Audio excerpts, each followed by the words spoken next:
Hi and welcome back. Look at this beautiful day we got today. So I want to talk about why I left the UK. There's several reasons actually. It's not like one reason why I left the UK. Yeah, I am walking down the beach. I'm going to pick up the conversation here. Um, yeah, the UK. I love the UK. I've got no issues with the UK or living there.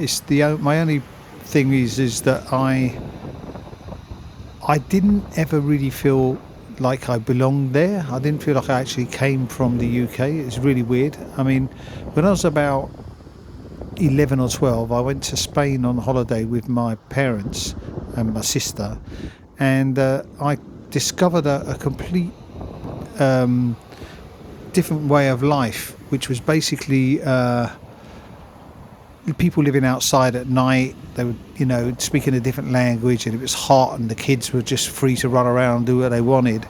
And I just really resonated with that life, and I thought I want a Mediterranean life. And that was when I was like 11 or 12, and I ended up like wanting to leave and go to live in a hot place and speak a different language and just live something different. And so by the time I got to 20, I was working in Ford's, and it was kind of like a mundane job. I was working on the shop floor, putting lorries together, and I just wanted to leave. And I had a friend of mine at Ford's who wanted to do the same thing, and we were planning to leave, and he dropped out at the last moment. And I met someone in the pub, and a friend of a friend, and he said, he wants to go as well, and his mates dropped out as well, so he's looking to leave with someone as well. So we left together, and his name was Jim, and we became very close friends, and ended up going to Spain.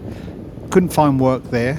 This is really like, I'm making this short, and then we ended up in France and worked on the beaches. I met my future wife Danielle, who is on the beach here somewhere.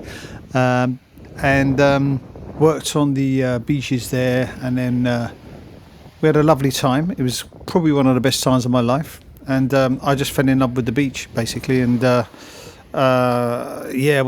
we went back to England. We did some great picking, went back to England, and it's funny, long story anyway, but I mean, she turned up after I left great picking after coming up to central France. It got a bit cold, and so I left, and Daniel joined me afterwards, and I thought it was over because we kind of had a bit of a tiff, and I left, and I left her my address and said, come and see me, I love you, and all that. And anyway, she turned up about a month later. Well, no, probably wasn't. It felt like a month. It was probably about a couple of weeks, and said, I'm in Derby. She'd got a ride with a guy who tried to sort of like to take her to Derby. I think he had the hots for her. Anyway, she came back to Slough, where I was living with my parents, and that was it. We've been together ever since.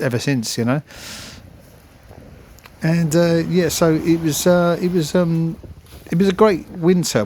She got a job as an au pair, and I got a job delivering and stuff like that, and in London. And we said, well, we're going back. We got to go back. That's it. I can't live in England anymore. And the weather was cold, and it was like, and trying to get a job. It was 1980, winter of 1980, 81, and trying to get a job was a nightmare.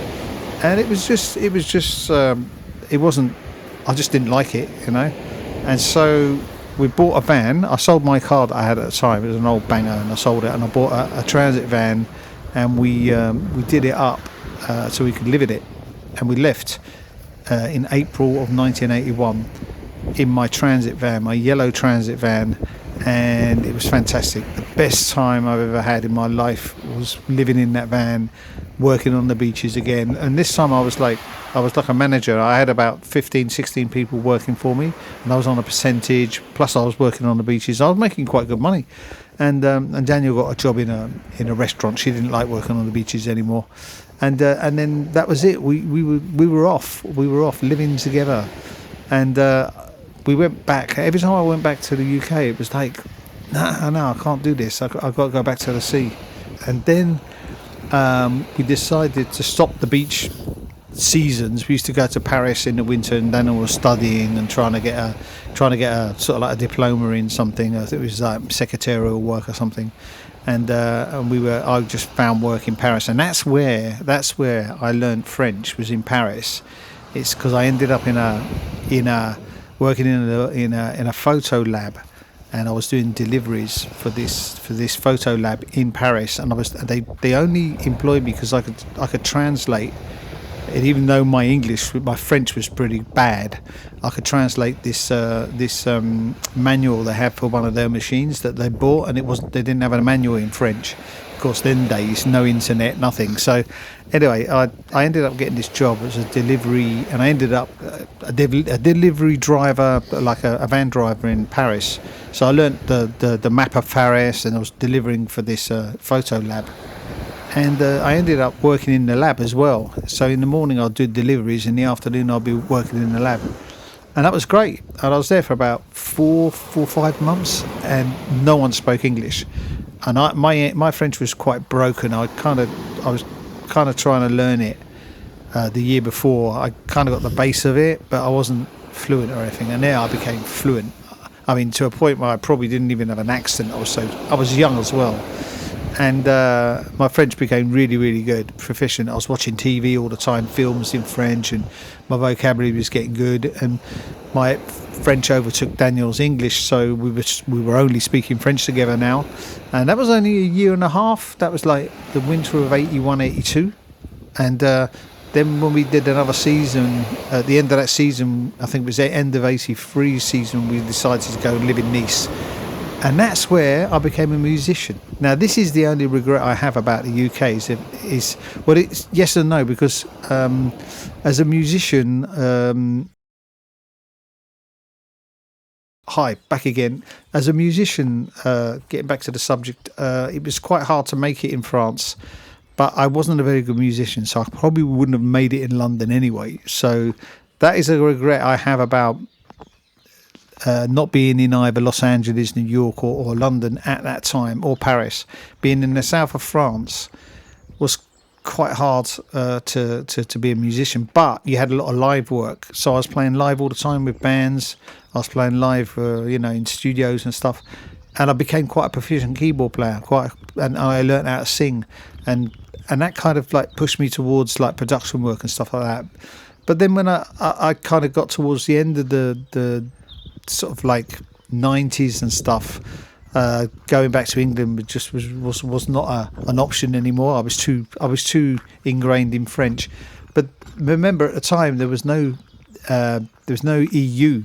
I had to have a carte de séjour, which basically is a work permit, and that was complicated to get that. And I remember when we became part of the EU, and it all just, forget about that. It was great. Didn't need it anymore. So I went to renew my carte de séjour that I had for 10 years, and they said, "Oh, you don't need it anymore. All you need is a passport, and that's it." EU, brilliant. It was absolutely brilliant. And I lived as an English person in France, and there was no problems. And then Brexit came along, and I just had to go for the